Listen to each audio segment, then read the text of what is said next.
वर्ग दशम के लिए मैथ ज्योमेट्री प्रारंभ कर रहा हूं। 10th क्लास में आपको ज्योमेट्री की शुरुआत त्रिभुजों की समरूपता से होती है। तो सबसे पहले आप जान लें समरूपता, सिमिलरिटी। समरूपता क्या है?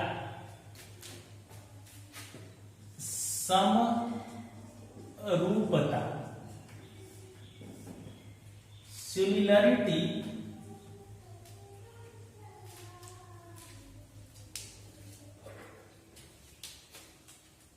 दो ज्यामितीय आकृतियां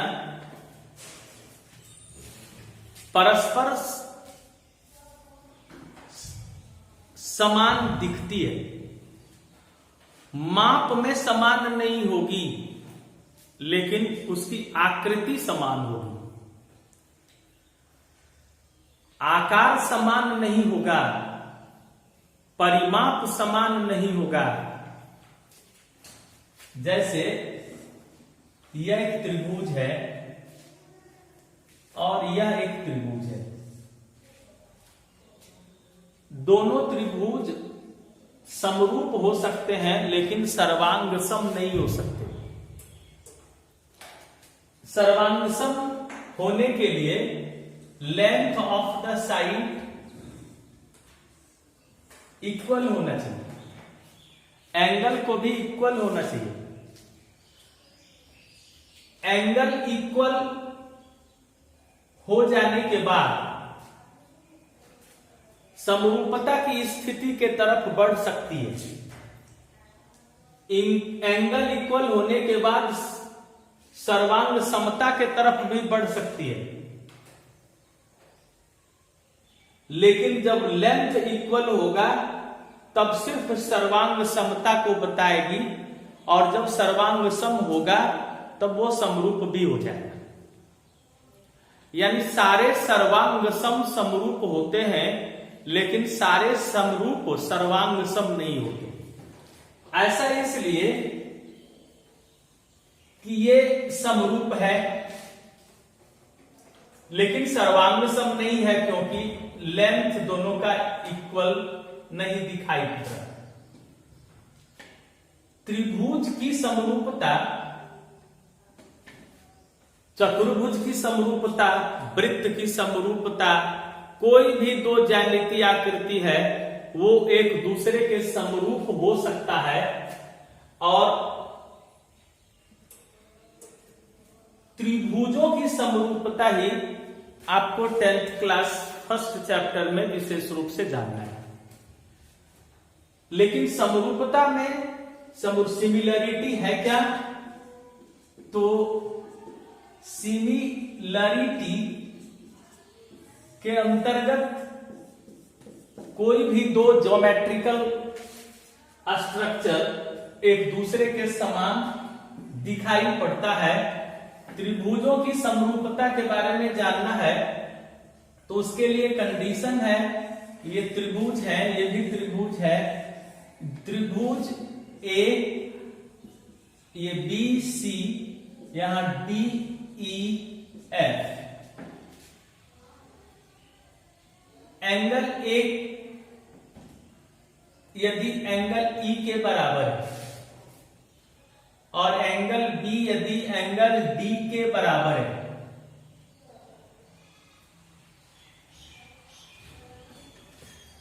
तो एंगल सी को एंगल एफ के बराबर होना होगा।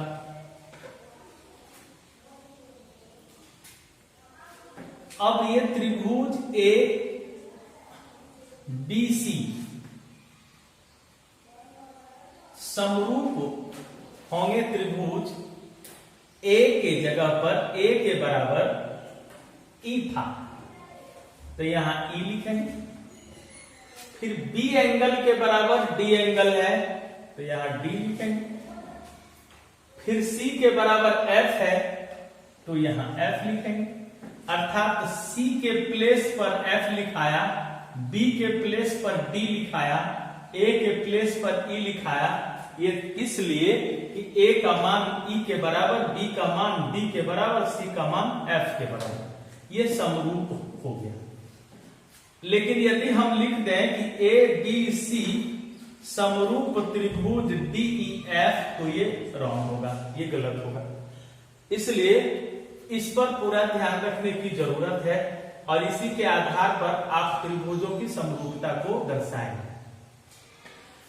समरूप होने के लिए भुजाएं समानुपाती होनी चाहिए, संगत भुजाएं समानुपाती होनी चाहिए। ए बी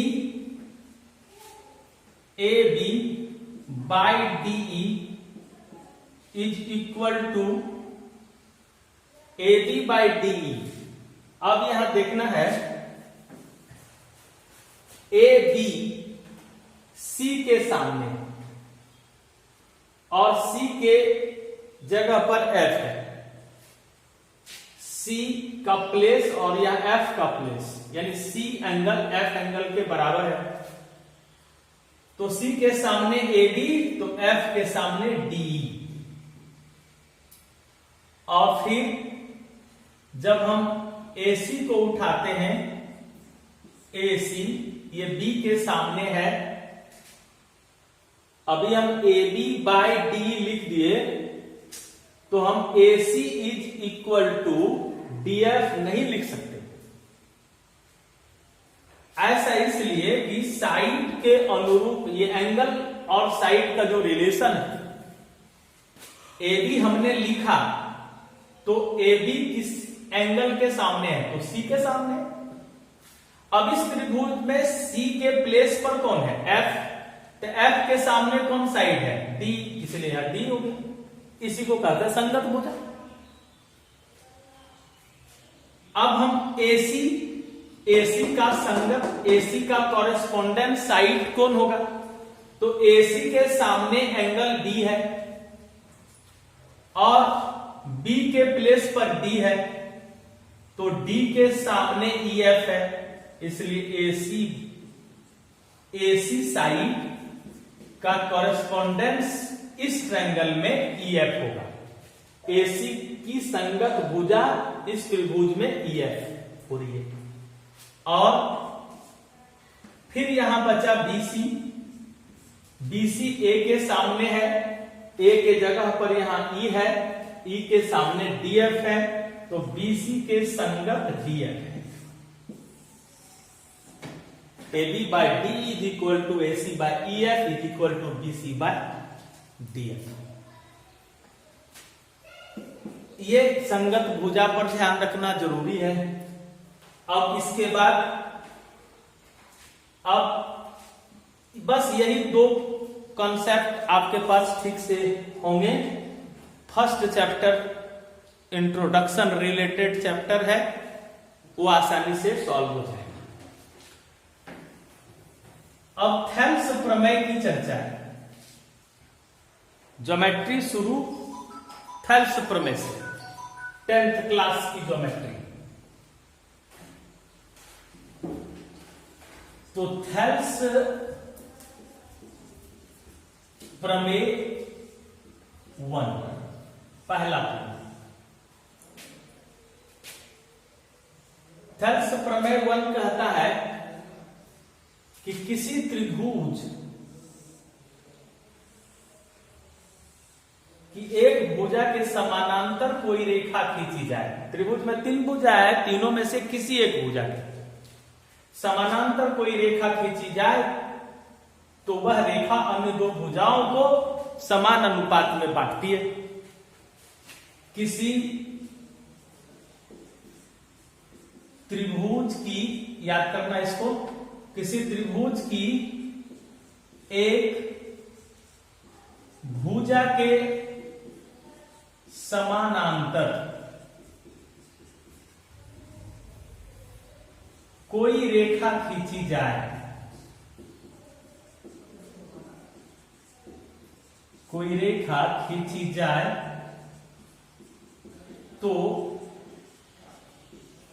वह रेखाखंड अन्य 2 भुजाओं को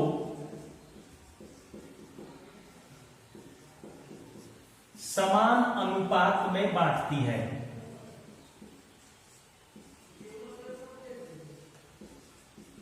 समान अनुपात में बांटती है।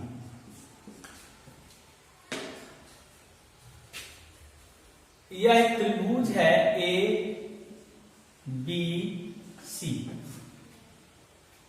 ये याद करना बहुत जरूरी है, थ्योरम याद रखने की जरूरत होती है। ऐसे तो थ्योरम लिखा हुआ रहेगा, फिर प्रूव करने कहेगा, या तो फिर कभी थ्योरम एक लिखने कहेगा। इसलिए जब तक ये जानकारी नहीं रहेगी, इससे आगे का थ्योरम, इससे आगे का एक्सियोम या इसके ऊपर जो आधारित डिडक्शन है वो सॉल्व नहीं होगा। इसलिए इस लैंग्वेज को याद करना जरूरी है। किसी त्रिभुज की एक भुजा के समानांतर कोई रेखा खींची जाए तो वह रेखाखंड अन्य दो भुजाओं को समान अनुपात में बांटती है। अब कोई त्रिभुज एबीसी है, इसको डी रेखाखंड,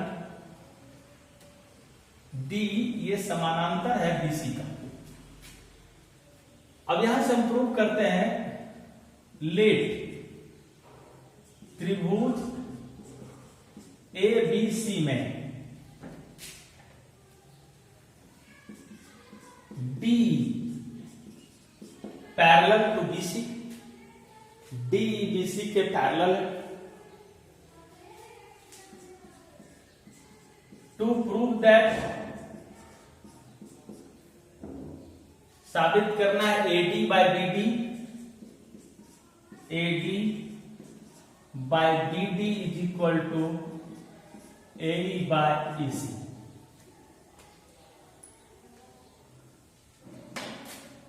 अब इसमें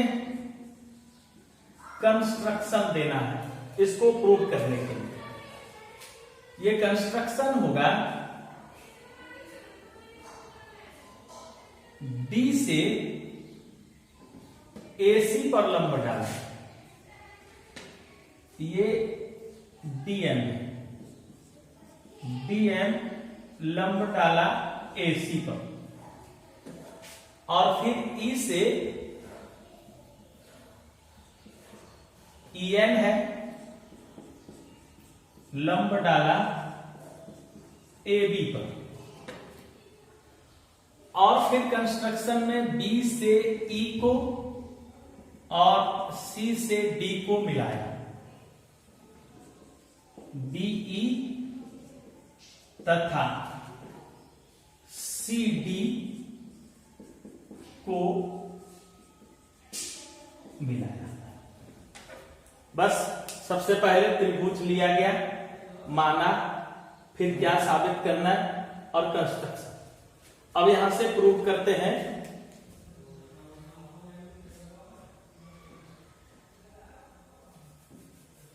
यहां से प्रूव करना शुरू कर रहे हैं।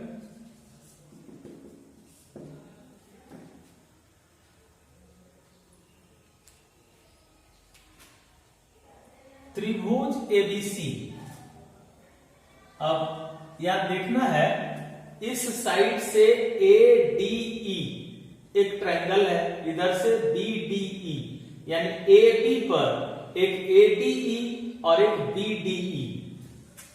एरिया ऑफ ट्रायंगल ADE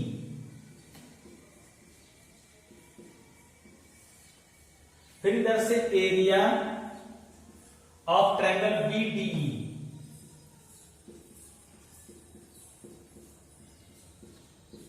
त्रिभुज का क्षेत्रफल हाफ गुने आधार गुने ऊंचाई, तो ADE का क्षेत्रफल क्या होगा, हाफ आधार ADE के लिए, ये लंब है, ADE के लिए आधार है AD और ऊंचाई है ADE के लिए, और ऊंचाई है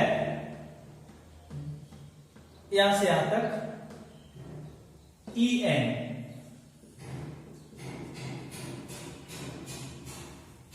AB साइड से ले रहे हैं, इसलिए AB पर जो लंब है वो EN है, लंब ही ऊंचाई होती है, इसलिए EN ऊंचाई और आधार हो गया AD। फिर यहां हाफ गुने आधार BD, BD side AB side पर है, AB पर जो लंब है वो है EN, इसलिए BD पर भी जो लंब होगा वो EN ही होगा। अतः EN हाफ हाफ कटा area of triangle ADE by area of triangle BDE is equal to AD upon BD, first equation.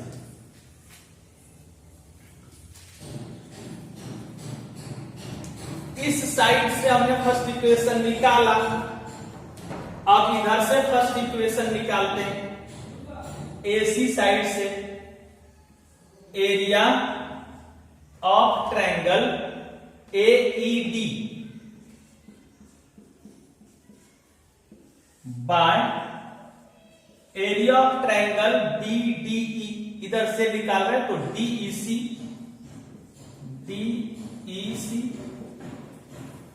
AED और DEC, फिर वही हाफ इंटू आधार AE और ऊंचाई AC पर जो लंब है DM, फिर DEC का हाफ गुने आधार EC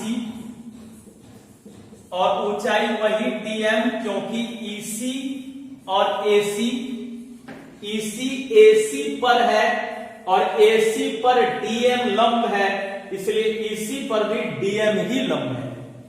तो DM कटा, ये AE by EC area of triangle AED upon area of triangle DEC, ये सेकेंड हो गया। अब आप देख रहे हैं कि चार ट्रायंगल जो इसमें लिया गया ADE, BDE, फिर AED, फिर इधर से DEC, सबका आधार एक ही है। एक ही आधार पर के ये त्रिभुज हैं। चूंकि ये चारों त्रिभुज एक ही आधार D पर, चारों त्रिभुज एक ही आधार DE पर स्थित है, इसलिए पहला समीकरण, इसलिए क्या है, एरिया सबका अनुपात एरिया का बराबर होगा, इसलिए area of triangle ADE by area of triangle BDE बराबर area of triangle AED bye area of triangle DEC। इसका मान AD बाय BD है, फिर इसका मान AE बाय EC है। प्रूव्ड हो गया। थेल्स का पहला थ्योरम प्रूव हो गया। इसके आधार पर बहुत सारे प्रॉब्लम सॉल्व होंगे। फिर इससे संबंधित जो आगे आपको जानना है, थेल्स प्रमेय 2 जानना है और फिर कुछ एक्सियम को जानना है।